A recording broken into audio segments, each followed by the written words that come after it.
Okay. And Yep, me. I don't know 2:15. what he's got Sure. prepared. You're the star here today, man. So, but yeah, so welcome to, I guess, to the conference on unique uses of technology. Um, Scott James, there in the nice yellow square, is going to be the one doing the presentation or most of it. Hopefully, uh, it'll be more of a roundtable and we can all get involved. But a little bit about Scott. He is the head of information technology for Shepherd Memorial Library in Greenville, North Carolina. Um, he was hired by the library director to start an IT department that had no IT staff at all. And he built the whole IT infrastructure from the ground up and eventually has grown the department to have more than just himself doing IT work there. That's kind of his professional background, short and sweet. In his spare time, he likes to wrestle bears and race cars. And I don't mean like actually race cars. He likes to go out to the road and race them on foot. So without further ado, Scott, take it away. All right. Well, I did used to have other people in the department with me. It's now just me. Hmm. I'm a one-man shop. For a while, a few years ago, I did have one other person, and I had a couple of work studies from East Carolina University. But he left, and budget constraints happened, and it ended up just being me again. So it's just a one-man shop. So welcome, everybody. This is, again, Technology in Unique Places. I'm hoping from this that we can all kind of share different things that we do in our everyday work, where you might run into something that you don't otherwise have a plan for, that, off the shelf kind of thing, where we can come up with things that help one another. So I guess I'll get started. Libraries do have quite a different number of different things that are unique. That some things we share with schools have a lot of public computing, and that's always a security concern of mine. I know that that's a big thing with public schools too, but with governments, that's not really such a big thing in general. I've taken the COVID shutdown. We've been closed for over 2 months now, about 2 months and a week. And we're hoping to reopen after the holiday, but it looks like we're going to have to wait a little bit because our city's not reopening quite yet. But anyway, I've taken the time that we had closed to upgrade my whole network to Windows 10. I was still largely on Windows 7. And in the process, I decided to create a whole new domain for my public computers. And there were, in the process, that I found a lot of policies and things that I've done over the years that would never apply to my staff computers, that did have to apply to those. So I guess the most unique thing that I have in our library as far as technology is our Bookmobile. It's been running since, I guess, the 40s. When I started in 2002, they had a laptop that they used to check out books. They would check out all the books every day, bring the laptop in the evening, use a floppy drive to upload the day's transactions into our circulation system, which would then spit out a list of errors, because if there were barcodes wrong or any number of things, then they would have to sit there and go through each one. One of the things that I did about 2005, and this is really before we could get mobile data the way we have it now. Back then, there weren't really USB sticks. There certainly weren't Wi-Fi's or anything like that. And I ended up taking a Motorola flip phone and got one of those car cradles where you can mount it in your car.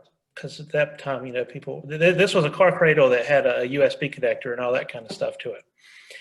Or it had a connector to plug the phone in, which I converted to a USB connector. So that every day when they got on the Bookmobile, they would put this cell phone into the cradle, turn it on. It would connect to the computer USB, and they could get online at 128 kbps or whatever it was, and log into a Citrix session and finally be able to check out books in real time, which was a real thrill for them. Because like I said, before now, they had been doing everything with floppy drives, which even in 2005 were going by the wayside. So definitely by then. So I was just wondering what other kind of unique things, that hurdles you've come across or problems you've solved that anybody would like to share.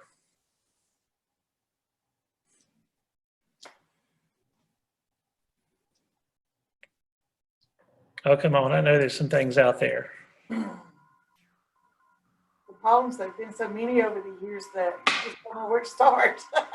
I know. That was one of the things that I had, but the Bookmobile one was definitely one of my favorites. If you have one that it's a favorite or something you're really proud of, I'd love to hear it. So what was the question, Scott? Just something unique you worked through? Something unique, a problem that is you could not solve with just off-the-shelf technology. You had to come up with some kind of.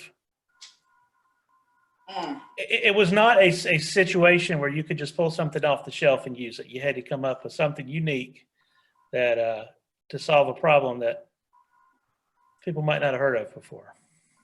Oh.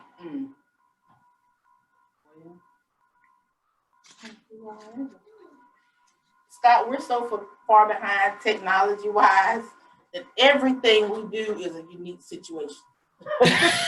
Something that somebody has not heard of before. I'm just playing. We have made great strides in Edgecombe County. I think for us, the most unique thing for, and it may not be the same for other places, is having to now transition into this video realm for our commissioners and having to pull together those pieces that, you know, we've been hodgepodging it together to make it work. And I can promise you that how we have it set up and working, there ain't no off the shelf piece of equipment. No, there is not.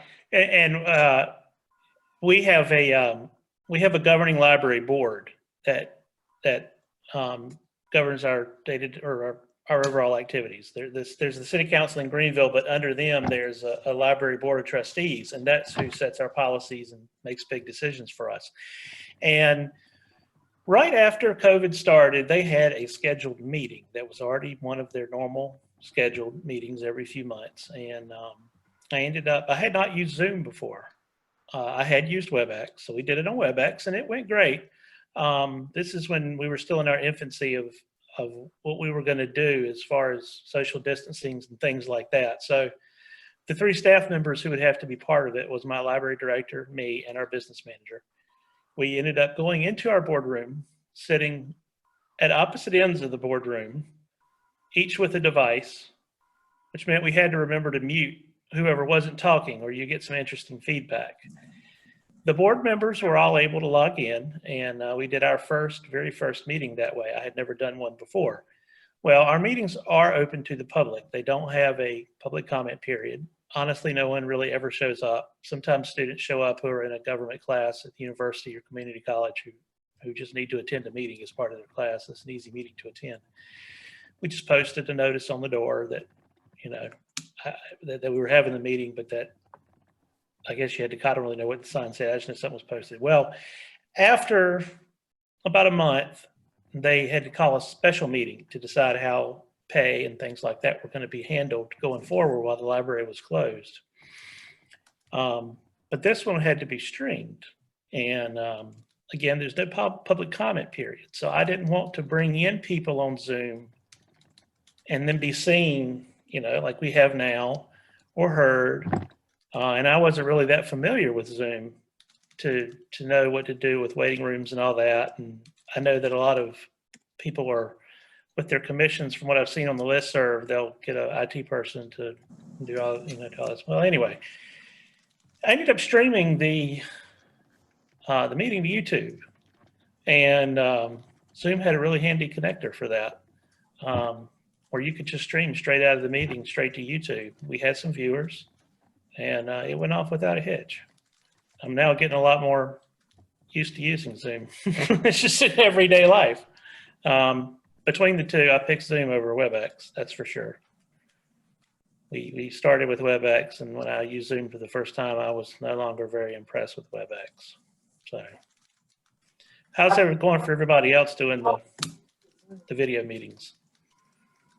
I think we're all getting real used to Zoom. Yes. To quite honestly, I had never done a whole lot of other than joining a conference once in a while or something. Had never really used Zoom or WebEx for anything, and I'm getting a lot more experience with it now. Yep. It's the only way you get to talk to anybody face to face anymore. No, I know it's really something. We do weekly meetings with our management team now on Zoom, and we're all pretty much getting the hang of it. Last week, I was off for the day, but we had a meeting, and I ended up doing it on my phone in my car out of town. It went great. With Greensboro, we're pretty much the same way. We're at least on the far end. We're either using Zoom for our public meetings and Microsoft Teams for our internal department division to division meetings. When we're actually starting to talk about starting back to work on this coming Tuesday, and one of the conversations that I've had with quite a few people is we don't know if we're going to ever not do video meetings anymore. So we've kind of open Pandora's box, and there's probably no way back in, which is a good thing from my perspective. The one thing I wanted to add to that, Rodney, we have been talking about doing these types of meetings for a long time because Mecklenburg County is huge. And we have staff from Cornelius to Matthews all over the entire county. And some of the managers were like, I'm having my staff come all the way across town for a meeting that may last 20 or 30 minutes, and I'm having to pay them, for driving back and forth. So this has been in discussion for a long time. And like you're right, I don't think we're going to stop this. I think it's going to just open up a lot of opportunity to use it more. So just finding the best platform is what we're, trying, because we're starting to go to WebEx.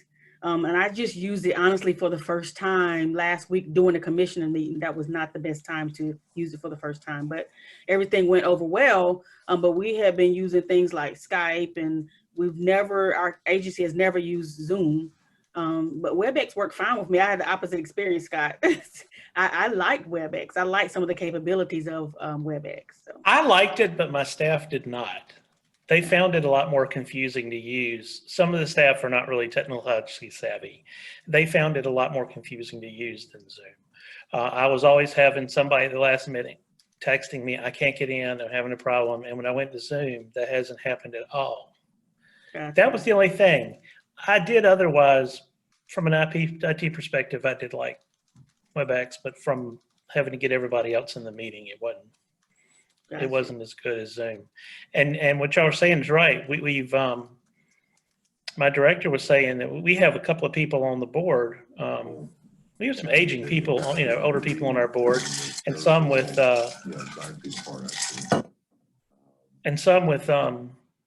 mobility problems, things like that, who otherwise would like to remain on the board. And even if we do go back to in-person meetings, which I agree probably won't be anytime soon, and I mean, it may be years, I don't know, but when we do, the ability to bring in someone who may not be able to physically come to a board meeting, but would like to participate as a board member, that's a great way to level the playing field. I really think we've learned from that it has uses outside of us all having to be socially distanced where we can bring other people in. And I know big companies have done that kind of thing for a long time, but it's really leveled it out for smaller organizations too. One of the things that we're just starting to notice that when it does open up, which is definitely gonna happen, is it's gonna open up a lot of hiring opportunities for us in Greensboro. So right now we're, just like all of us on this call, we're kind of landlocked. I mean, we're in Greensboro, so we're hiring people that live close to Greensboro. But remote and teleworking now, we've even had discussions from our application developers to hire people that may not necessarily even live in this country for projects, for full-time employment. So that's something that remote and telework, if we embrace it 100%, is gonna help us because we're not paying top dollar all the time. So being able to open up the hiring market is going to help us out a whole lot. Well, I suspect will help us out a whole lot in getting good talent. I Rodney, think you're right. question for you.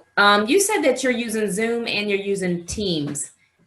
Do you see a difference or a learning curve between those that are using Teams to do their meetings versus those that are using Zoom? Because I had that question posed to me in regards to Teams. We're trying to kind of spread that out a little bit more, but I didn't know if there was going to be such a learning curve since our staff, the city of Fayetteville, is so Zoom oriented now that we've, because of the COVID. And Well, can I just piggyback on that real quick? Yeah. What version of Teams are you using? Are you guys an Office 365 shop and you're using Zoom as a side thing, or are you guys on-prem using the free version of Teams and then using Zoom for your meetings for that reason? Okay, so I'm gonna try to split those questions up in a couple of ways. The as far as Zoom versus Teams, why we're using Zoom in some situations and Teams in others, I have to, copy almost word for word what Scott says. Zoom is a lot more customer friendly or typical user friendly. We're using Zoom for our public meetings, for someone that wants to get in and speak at a public forum, or for people that don't deal with technology on a daily basis. So Zoom handles that hands down. With Teams, however, we are approached that in two different ways. We got on board to the Teams, was it 6 months free team license? We have been toying with heavily moving to 365 for the last 2 years, and we're lucky to be able to take something positive out of this pandemic, where we've pushed out Teams now to like 90% of the organization. We still have public safety left to go, but they'll be going in the next month.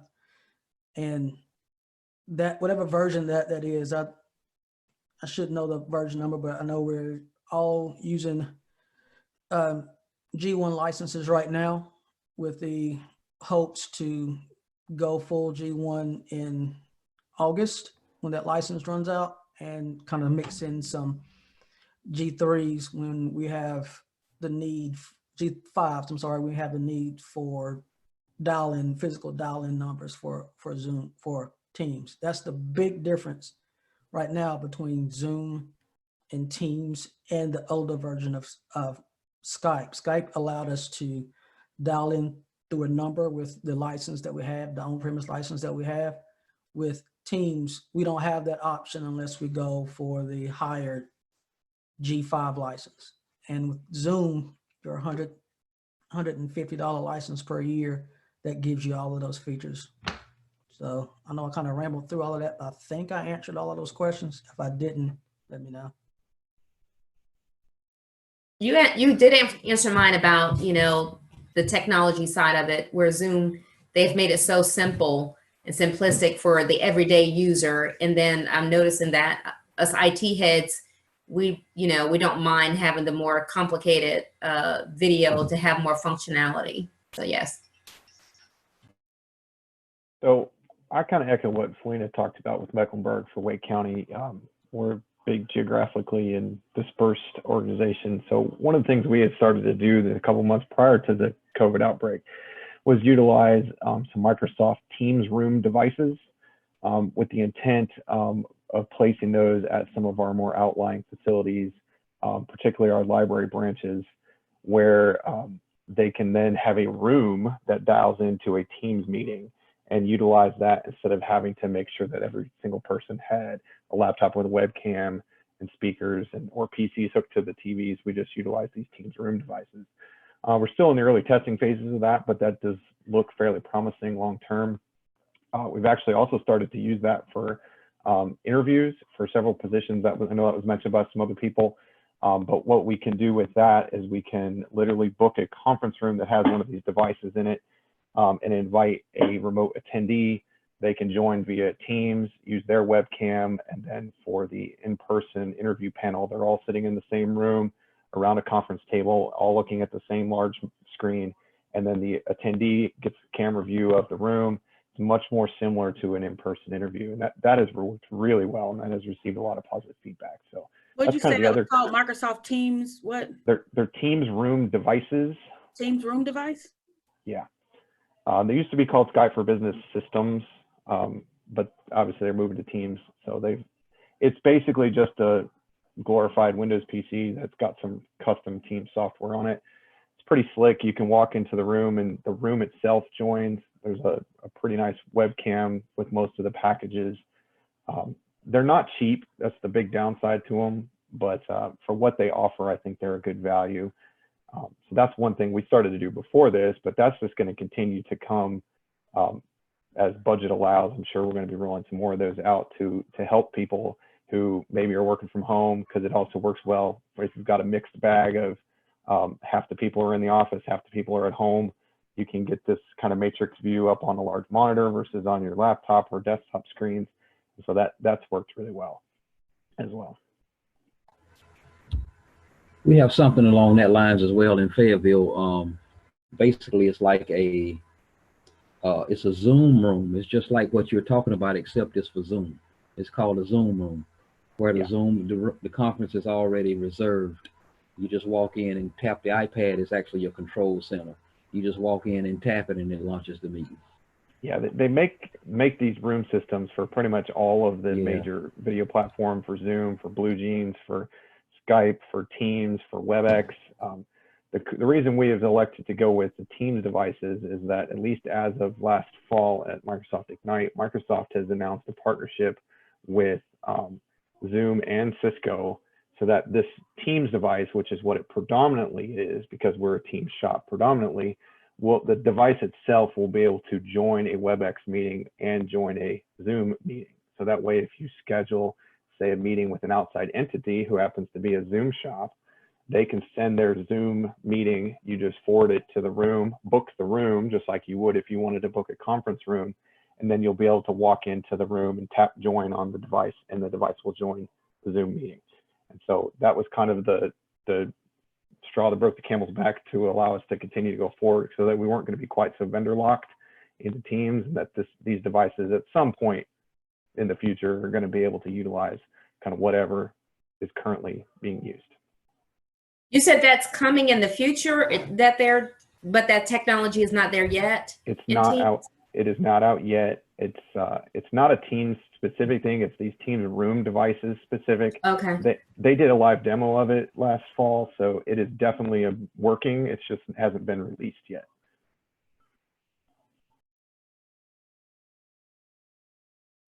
So we had a question, I guess, in the room or in the chat, asking about solutions that everyone's used to kind of get your users connected during this time.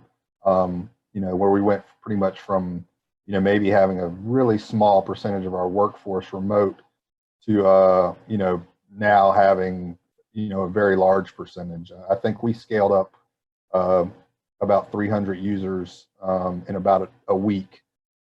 We use Citrix, so we kind of provided them a generic Citrix laptop or desktop for users that had specific applications that weren't like Word, Excel, PowerPoint, web browsers, day-to-day type work, or anything else that wasn't web-based. We would give them a RDP back to their desktop so they could remote into their desktop and work that way.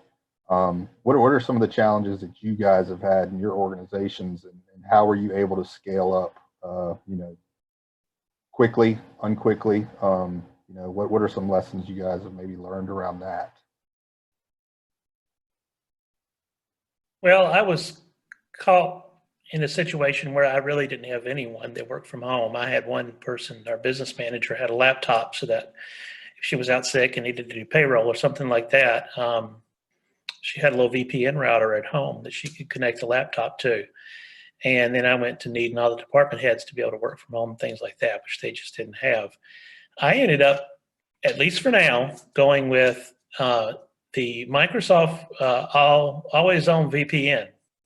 and it uses good old RAS server with network policy server, and uses certificates through Active Directory to validate the client to the server and to encrypt the communication, as long as the device has internet. Even if you turn it on without internet and then you join Wi-Fi, the always-on VPN immediately connects. There is no way for them to disconnect it. So the device is pretty much always filtered, always goes through our firewall, and that's worked well. And I ended up giving users desktops to take home that had this configured. Tell them plug it in their router, and for something that was free that I just spun up on VMware guests, it worked great. It worked absolutely great.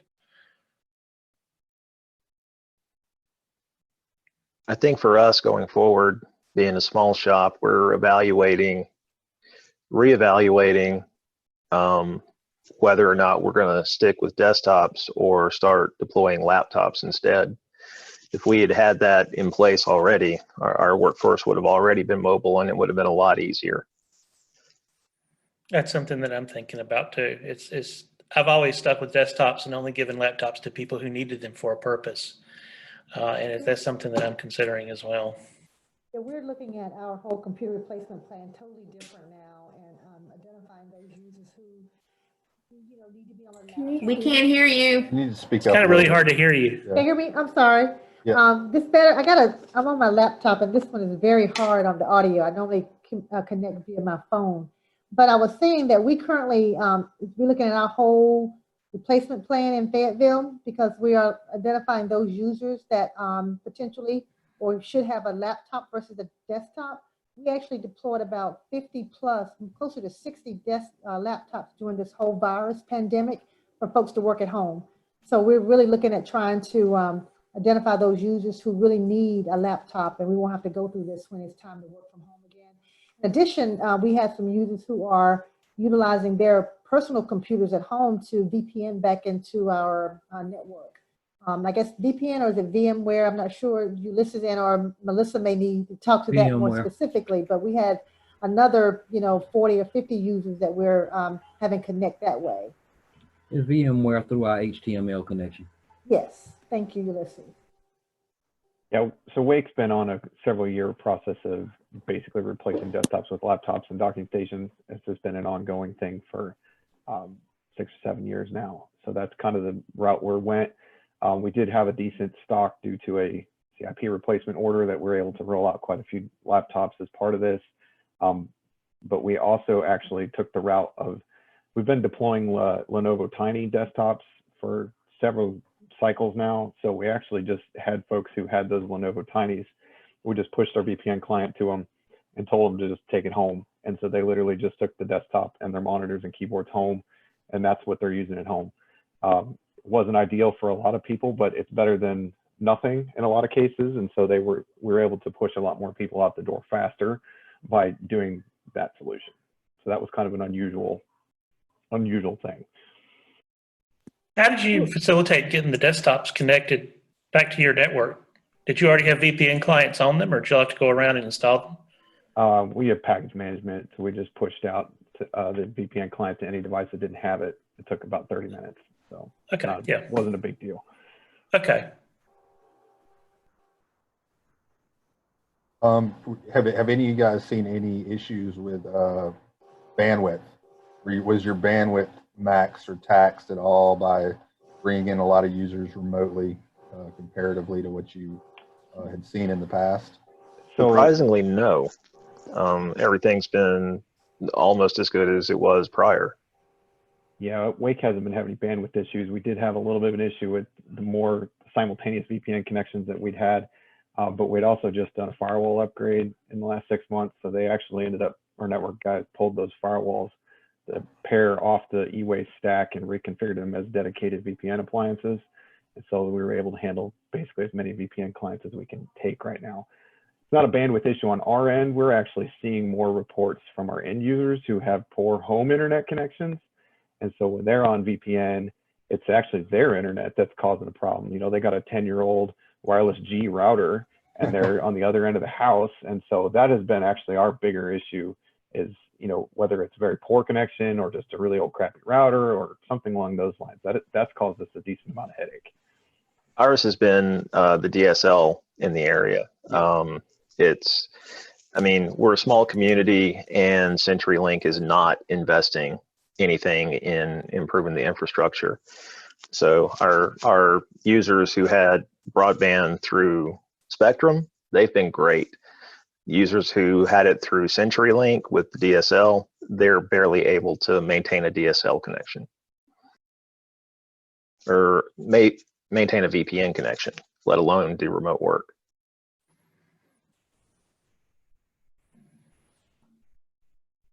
You still have users like at the old, 1.5, 3 meg DSL kind of levels. Yes. Yeah, CenturyLink advertises up to 10 meg in the area, but in reality, they rarely are able to provide more than 3 meg. I will have to say that a lot of our users were having issues as well connecting from home. But since the COVID, everybody's at home, so you have all your smart TVs and maybe 2 or 3 computers going on and plus phones. But I know once they upgraded, even myself, I was at 100 meg. I had to upgrade my home network to a 400 meg, and now I'm not having any issues at all whatsoever. So I've had a lot of users have to go in and upgrade with Spectrum just so that because everybody's home now, so we were like, okay, we got the kids, they're doing homework, they're either watching TV on the smart TV, using the Alexa, doing all types of things. But I found with the higher speeds at home, we don't have as many issues as we were, because I was even having issues remoting into my users, using 4 or 5 different ways. And I'm like, I can't remote into you. But once we upgraded our home internet, I don't have that issue anymore.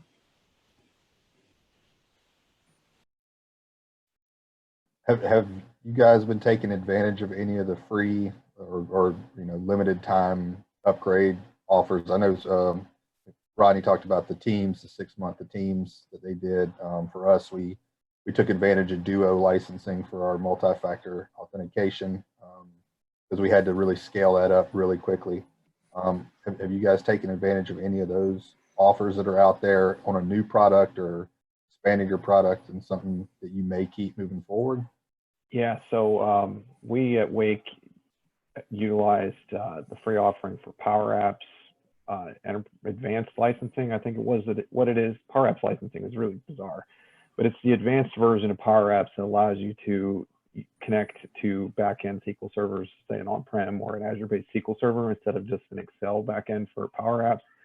And so Microsoft gave us like 500 unlimited user licenses. So we're utilizing those actually in our EOC for we wrote some Power Apps specifically for use by those emergency management folks as part of this response to the COVID stuff. But we may keep that long term. We may not. It's just going to depend on if we have a need for similar style applications moving forward. What we ended up doing in Greensboro is taking advantage of Cisco offered a free virtual firewall, 750 VPN licenses. So we took advantage of that with the thoughts that we would just hammer our existing Cisco licenses for a VPN.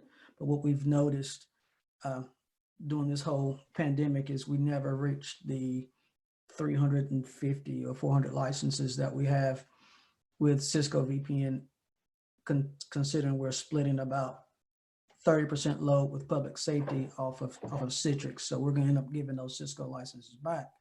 But with companies like Cisco and Microsoft, they actually did a big favor to themselves by kind of stepping forward out there and say, hey, try this for free. We know, we're in this together. So if anything, it kind of strengthened the relationship that we've already had with these vendors. I had one vendor, however, won't mention their name, that was not their stance. and we took note to that as well.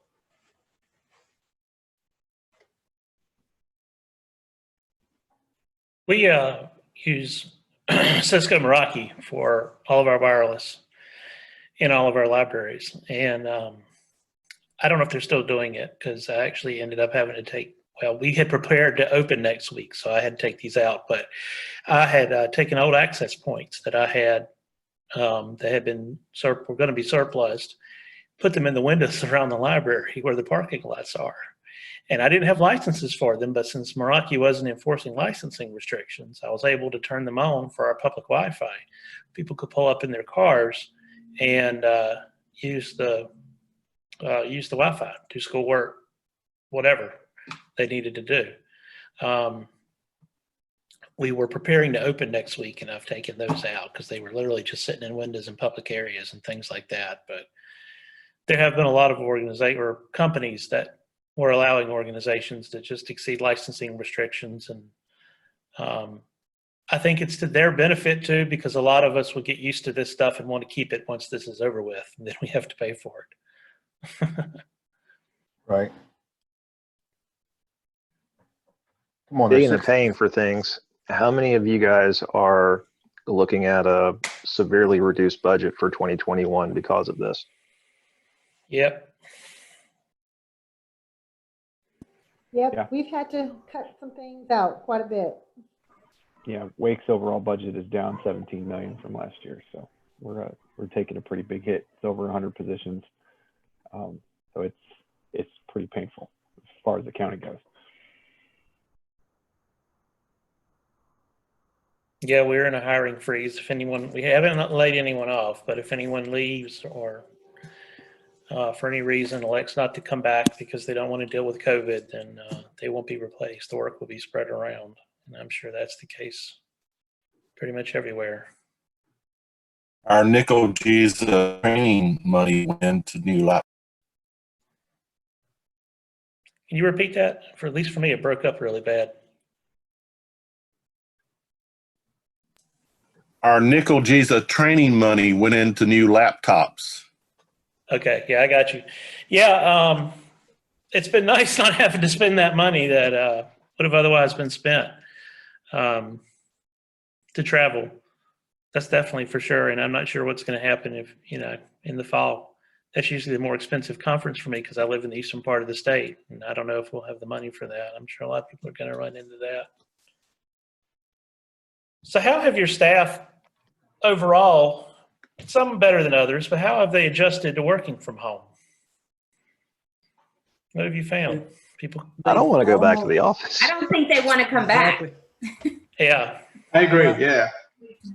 Yep. Oh, here in Fayetteville, everybody wants to stay at home. I think they've been so much more productive with the, decrease in interruptions during the day. Even though we're on Zoom calls a lot, or we're on, we're talking still back and forth, and they're resolving the issues with the customers and stuff. Our actually ticket count has really been cleaned up. We were hovering a lot over like 200 and some tickets within our queue for a long time, close to 300. So that has really gotten cleaned up a lot. So people are able to focus on those type of administrative things and just focus on things in general. And a lot of them right now are saying that they really don't want to come back to the office. So we'll see how that's going to look. We may do a staggered schedule or still let some people work from home for right now. I think in Fayetteville, it still has been hard, I think, for the management or the upper management to kind of take that work at home idea. But I think this has really opened a lot of their eyes to see that this can really work. So I think it's been very positive in that respect. So I have a question for anybody on the call. Speaking of which, we all work in IT. For your counties, we have Park and Recreation, a full Park and Recreation department. We have over 400 people in our Park and Recreation department. And if you really think about it, what do? They deal with customers like day in and day out. So we had to find things for them to do. We had to find technology for them to be able to do certain things. So what did you all do with your staff like that? Staff who work with customers, how did you accommodate them? For us, our parks people have been doing a lot of painting, a lot of repair work and upkeep that they just hadn't been able to get to because of dealing with customers. Wow. Anybody else? So we had four of our recreation centers had to be open for emergency daycare centers. I think that's what they called them. So we provided technology for them to be able to run those centers, but we have 27 centers. So, you know, we don't have enough work for all of those people to do. So they found different things for them to do out in the field. So everybody's not going to be sitting at a computer. Everybody's not going to have a desktop or laptop or whatever. And some of them were kind of upset about that they had to do other things, like you said, things out in the parks. Clean up out in the parks and things like that. So what we did was we have a system called ActiveNet, what we use for our park and recreation management software. And a lot of cleanup needed to be done in that. We had duplicate accounts and things like that. So we gave them opportunity to help clean up that database, you know, so we were just trying to find things around the department for different people to be able to do during this time. And supposedly we may not go back till June, July, August or something like that. So I don't know what we're going to do with those staff. I know that's not really a technical question, but I was just curious as to what people were doing with staff like that. So at Wake, we actually had a bunch of folks from our libraries, which are obviously closed, and Parks and Rec, who actually are staffing our emergency operations center, which we've been running at 12 hours a day, 7 days a week since March 2nd. So those folks have actually been working a lot, actually, because they've been coming in and doing those 12-hour shifts. And so we utilize them. It's not complicated stuff. It's answering the phones. It's redirecting questions to the right people. And it's more like call center style stuff, but they're at least, you know, they're working. Yeah, from a personal point of view, I've had 3 back surgeries. Working from my recliner has been the best thing for me since sliced bread.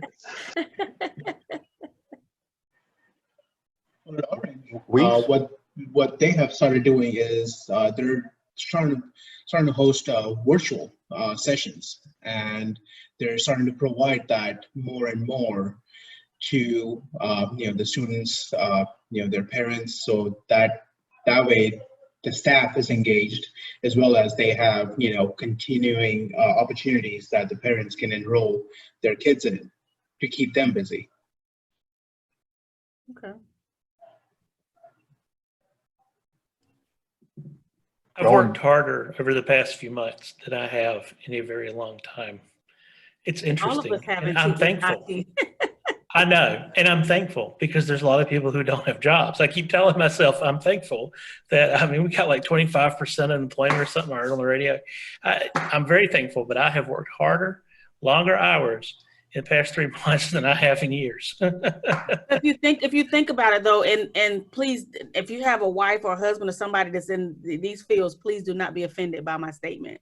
But I hear a lot about excuse me, the doctors, the nurses, the firemen, the police, different people who are, you know, the front line, and they're being called the heroes. And I was sitting there thinking, but the technology people are the ones who are connecting a lot of things so that we can, got to support it. Absolutely. Still work.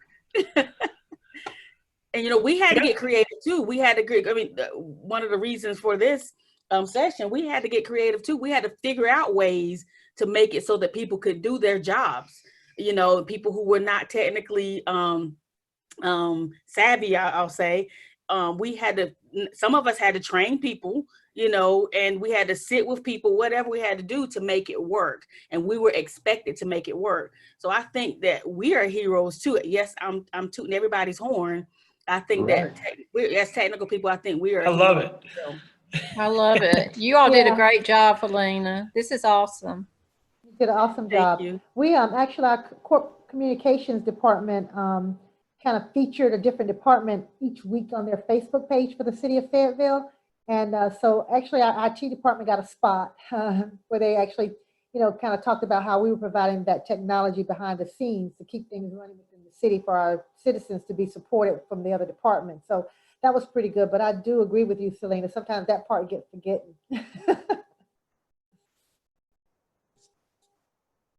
going back to where we were originally talking about how everybody's dealing with working from home and how that's working out. I think our team, we use Microsoft Teams too. We signed up for the free version. We're using that, and I think we collaborate and work better from 8 different places. That's my group. There's 9 of us, 9 different places than we do when we're in the office. Like, we talk every day. We check in with each other every day. We're basically face to face. Well, for the most part, virtually every day. If something needs to happen, we can talk to that person immediately. We talk more now than we did when we were in the office. So for us in my group, I think it's brought us closer together. It's made us work better as a team. And I can see not wanting to go back because I feel the same way. I feel like we're more productive from 9 places than we are in one. Not so much just because people walk into your office every 5 minutes asking for something, right? Well, that too, but I'd say we're actually evaluating what teams do and do not need to actually come back.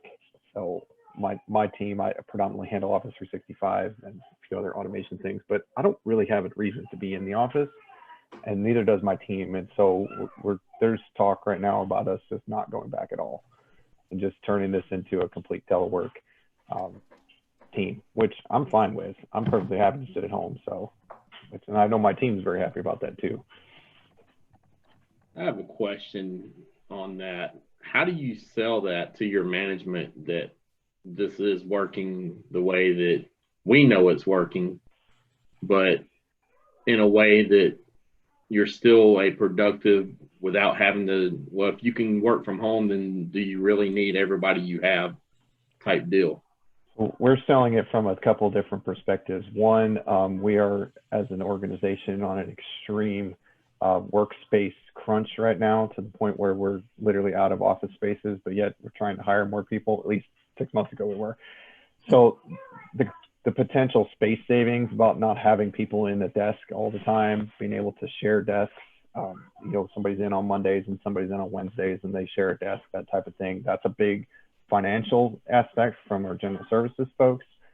But then we also we look at our average ticket closure rates from the time it's open, what time we receive it, time we close it. Those are actually up now, which I know somebody else was talking about tickets too. Our closure times are higher right now. And we also look at kind of the tasks that are kind of oddball tasks that come up. So we converted to Teams early March, right before all this started. But we didn't have any teams within Teams. It was just through the chat portion. And so they looked at this from when we activated our EOC, how fast we deployed Teams, how responsive we were while we were on call, how responsive we were during the day, despite the fact that we were at home. And so it's really just kind of a perception thing. And it's been, at least for my team, we've been a couple days a week working from home. And so it's really about doing your job well all the time. And so that when people see what you do, they answered that ticket really fast and they got us what we needed. And then they talked us out of this solution into that one, but they deployed it really quickly. And being able to be responsive yet remote has been kind of that big selling point of why we can do this. And then this is the return that we can offer. You don't have to buy a desk phone. You don't have to put us in a physical space. And for us, we're also looking at this as a way. So in our budget freeze, our cost of living annual increase has actually been removed from next year's budget. So salaries will remain flat. And so one of the ways that they're looking to offset that is by allowing people to work from home more so that they're not commuting into work. And so there's just kind of all these little things that we're really just kind of pushing in towards. This kind of does make sense for at least some teams. I mean, there's some that, Parks and Rec is a good example that they're customer facing. They're never going to be able to do this. But for certain groups that work predominantly in an office, don't see customers, this works really well. And we're just going to continue to push that. My question is, do you think that the cities and counties and entities would look at a hybrid approach in the departments? And I say that is because I have a good friend that works for the Department of Justice, and they do a hybrid. She works for IT, but she's their budget analyst. And like 1 day or 2 days a week, she works outside of the office. She works from home. And then the other days she's actually in the office. But the whole office works that way in a hybrid type of atmosphere. We've been a hybrid mode since the economic downturn 10 years ago. That was their offset then, was to allow people to work from home. And that is actually why we have so many laptops deployed right now, because many folks who can work from home have laptops, and they do work from home at least 1 day a week. Hello, I just signed on, but this was actually a great conversation to sign on to, because I literally— Can you get a little closer to your microphone? Oh, sure. Can you guys hear me? It's kind of, yeah, it's a little quiet. Let's see. Is that any better? Yes, that is. Okay, good. So I actually just came back from the office. I had to go grab a couple laptops to set up for a couple people, but just being in the office for a few hours, I already had, in what, 3.5 hours, I already had 6 interruptions, because there was a handful of people working today. So we're still closed to the public, but finance and HR and a couple people come in and out. So 6 interruptions in that time span of me trying to get this task completed that should not have taken me very long. And honestly, I couldn't wait to come back home, which is where I get things done. And I agree with what's been said is from my side. So I'm the IT director for a forest preserve, and I have been on my staff working from home. Like, you will answer those tickets. This is not a vacation. We need to show that response time, that we're still, in fact, even more responsive than we are at the office. So get on those. And, if I see something hasn't been answered, I'm on them saying, how to go with so-and-so. Did you look at that ticket? And so I only had to do that in the beginning. And now they understand that somebody's watching them, that I'm watching them to make sure they're responsive, because one thing I didn't want to happen was people thinking that we couldn't do this job remotely, because I think that we can, and I think we've proven that we are doing it.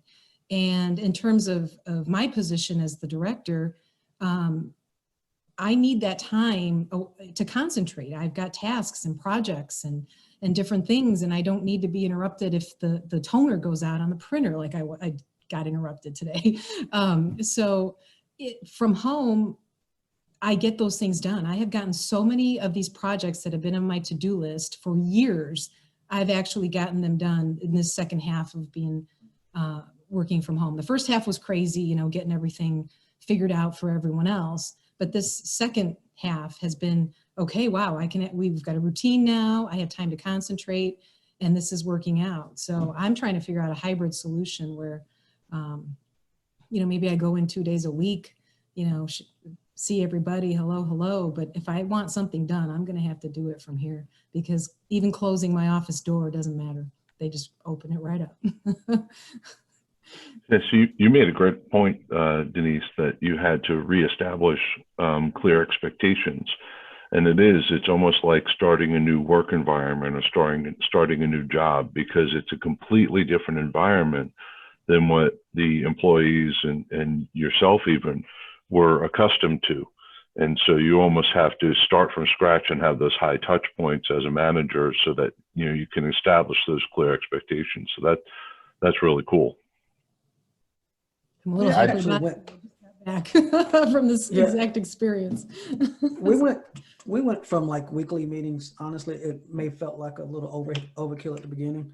Went from weekly meetings with staff, especially on the management team, to daily meetings, because the fact that we're working from home, it takes that, like Glenn was saying, it takes a little bit extra just to let them know that, yeah, not only am I here watching you, but I am here for you. Do you need this? Do you need this wall taken down? You need something is in your way. I'm here for you. So I think over communicating was one of the things that we did to show our value, and to also make sure that there wasn't anything that fell through the cracks, to do just like you said, that would kind of show that we're not capable of doing some of the things that we know that we are. And I think that there is a shift in corporate now to move to home work because they have seen how much they're saving in energy bills, things like that.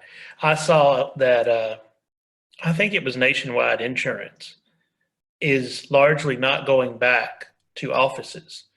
They are going to move to keep their workers at home. Like 97% of the workforce is going to be working from home now.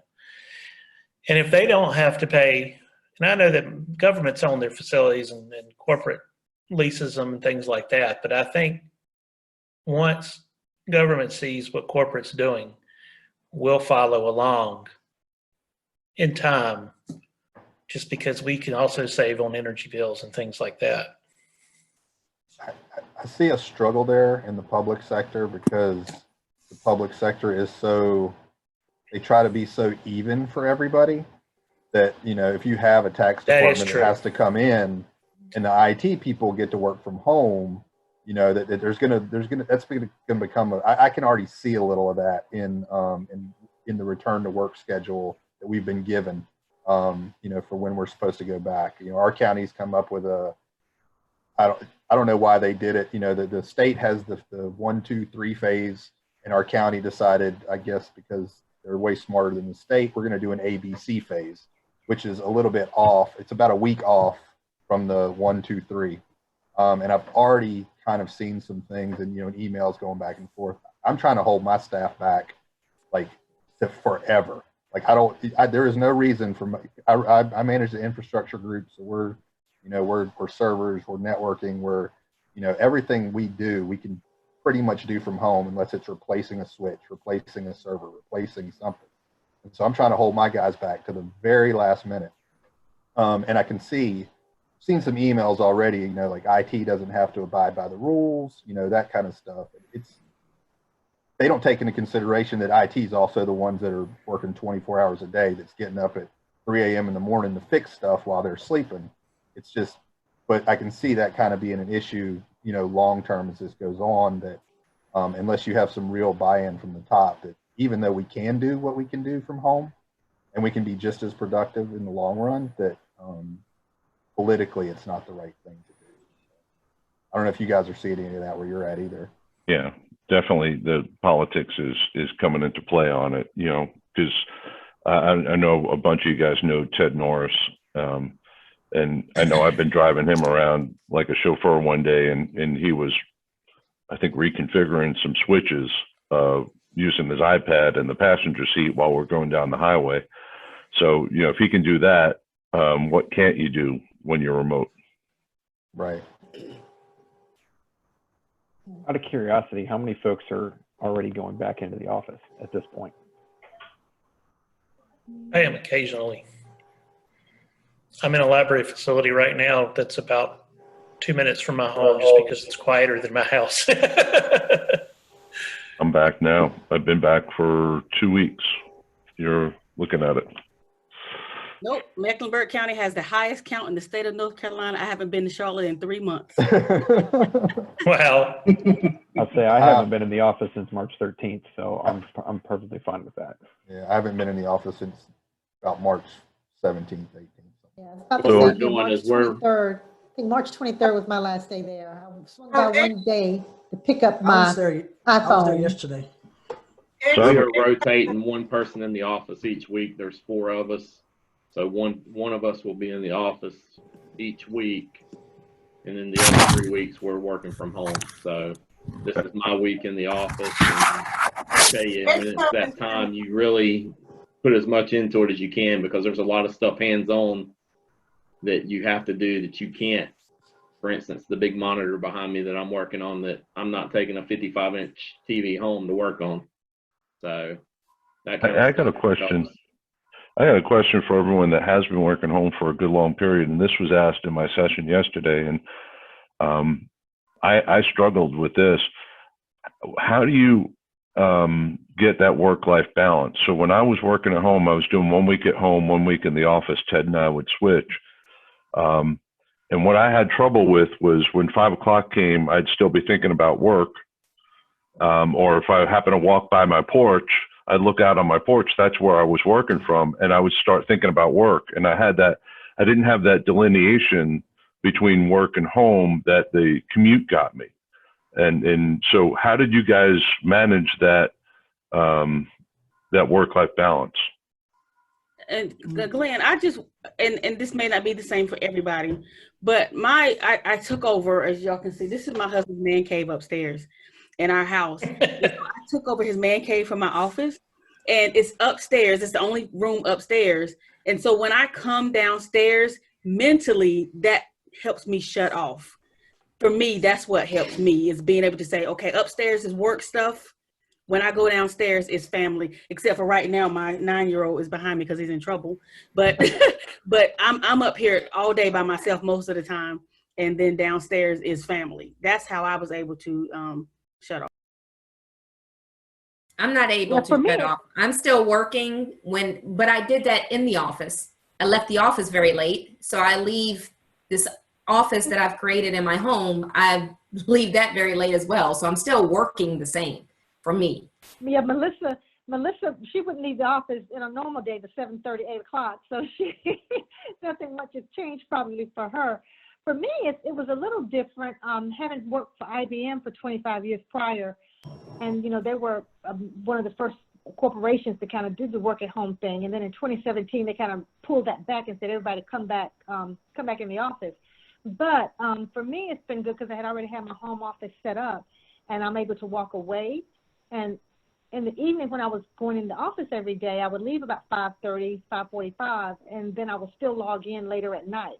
But since I've been home, I'm able to focus more and get more done. So by 5:30, 6 o'clock, I'm pretty much done until maybe once I check something later, it's not a whole 2 hours that I'm on or even an hour that I'm on. So it's been a little different. So I try to step away and close the office door and, get away. And it's just me and my husband, so I don't have any little ones that I have to kind of focus on, but try to find something else to do, get a good book or watch TV, things like that, to try to take my mind off of work. Yeah, I did kind of the same thing that Felina did. I took a guest bedroom upstairs and made that my office. And then when I walked out, I made sure about 5:15, my boys would interrupt me and that I had to stop working.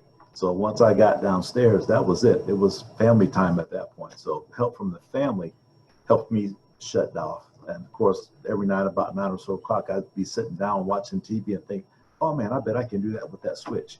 And then I get right back into it again. But I think that's just because I'm a creature of habit. Yeah, I don't.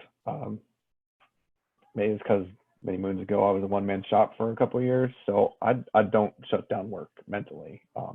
I got a lamp on a timer that turns on at 5 o'clock, and then my kids come yell at me that it's time to be done working. So that helps delineate a pretty even end of the day. But I actually don't stop working because I just can't. I can't turn it off completely. It does go into like a low gear, but I constantly think about it. So I don't either. It's hard to as a one-man shop, like you said. I take days off, but my phone's still with me, so. I used to be like that until I had a dream one night I was being chased down the street by computers. Somehow they sprouted legs and off the road, down the road we went. And from that point on, I decided I'm going to have some type of distraction, no matter what it is, to get my mind off this stuff and away from it. I like that.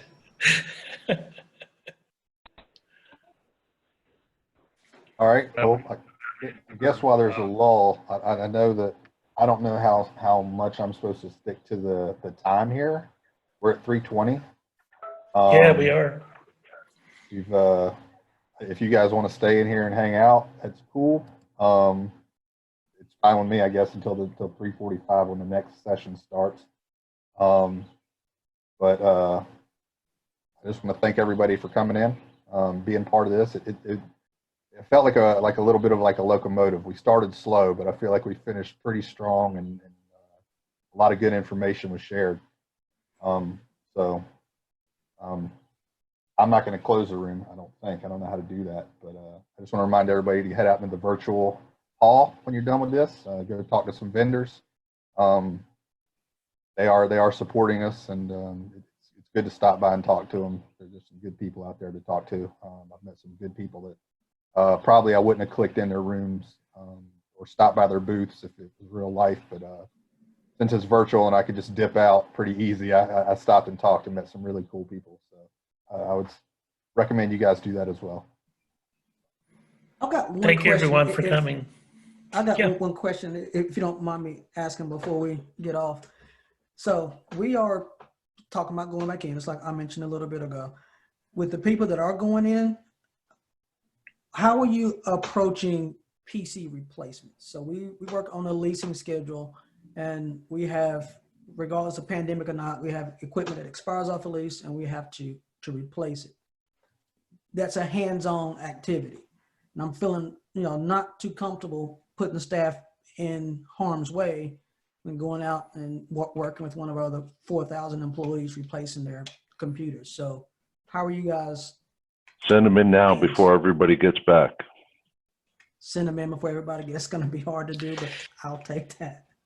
I have been doing, I replaced, we bought some computers that happened before the pandemic. Now I've been told that no more being bought for quite some time, but we had bought some replacements. I honestly have done them on the weekends when no one else is in the building and just taken days off during the week. Every day is the same now. So if it's a Thursday and Friday that I take off instead of a Saturday and Sunday, at least I was in there alone and not near people. I don't manage the desktop side for our group or for our county, but that's what our client services group is doing. They're going to work on the weekends and go in and do the work on the weekends when the end users aren't there. Obviously, this brings up the whole password issue, right? Because we always tell our end users, we'll never ask for your password. When they get those emails, IT will never ask you for your password. This might be the one time that we have to do that. But obviously, we have work a little differently now to keep everybody safe and alive. And but that's what our plan is. I've been walking around with an external hard drive, and when I replace the computer, I get on the old one, take a copy of their profiles desktop in case they've saved files to the desktop, even though I tell them not to.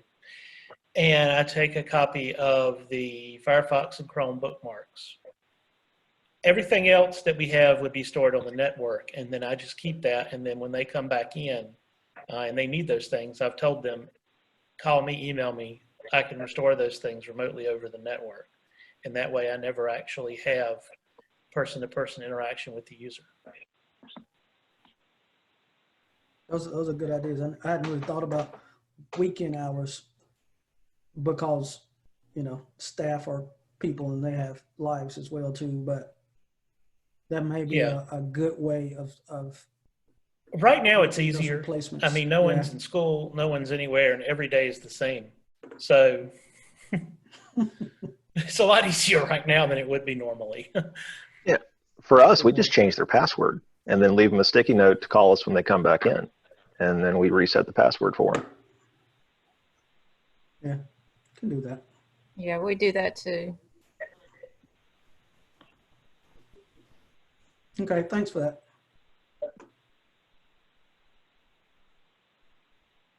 That's all. Well, everyone, thanks for coming. And this was a great discussion that we've had. And thank you to Ben for hosting the room. And thank you to Felina for organizing this whole thing, because this is truly great. Good session. Thank you, everybody. Thank you. All have a great afternoon. Bye. Bye-bye. Bye.